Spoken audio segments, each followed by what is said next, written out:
നമസ്കാരം. മെട്രോ വാർത്തയിലേക്ക് സ്വാഗതം. ഞാൻ സാന്ദ്ര. നാടാകെ തെരുവുനായ ശല്യം രൂക്ഷമാക്കുമ്പോൾ വിനോദസഞ്ചാരികൾ ഏറെ എത്തുന്ന ഫോർട്ട് കൊച്ചി ടൂറിസം കേന്ദ്രവും തെരുവുനായ്ക്കളുടെ ഭീതിയിലാണ്. ഫോർട്ട് കൊച്ചി കടപ്പുറവും പരിസര പ്രദേശങ്ങളും തെരുവുനായ്ക്കൾ കൈയടക്കിയ സാഹചര്യമാണ്.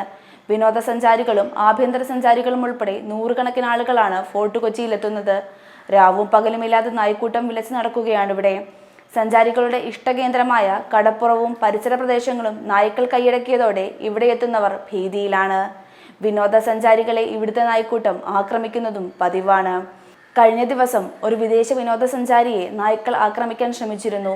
ഇയാളുടെ പിന്നാലെ നടന്നു വന്ന 2 നായ്ക്കൾ അപ്രതീക്ഷിതമായി കുരച്ചു ചാടുകയായിരുന്നു. ഇതിനു പുറമെ ഒരു ലോട്ടറി വിൽപ്പനക്കാരനും കടിയേറ്റു. ഒറ്റയ്ക്കും കൂട്ടമായും എത്തുന്ന നായ്ക്കൾ പരസ്പരം കടികൂടുന്നതോടൊപ്പം കാൽനടയാത്രക്കാരെ ഓടിച്ചു വിടുകയും ചെയ്യുന്നു.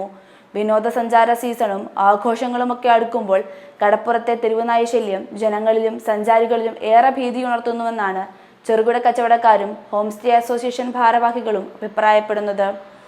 കടപ്പുറത്തെ നടപ്പാതകളിലും കസേലകൾക്ക് ചുറ്റും ബീച്ച് മേഖലയിലും ചെറുവഴികളിലുമായി തമ്പടിക്കുന്ന നായ്ക്കൂട്ടങ്ങൾ രാത്രികാലങ്ങളിൽ എന്ന പോലെ പൈതൃക നഗരിയിലെ പകൽ യാത്രയ്ക്കും ഭീഷണിയായി മാറുകയാണ്.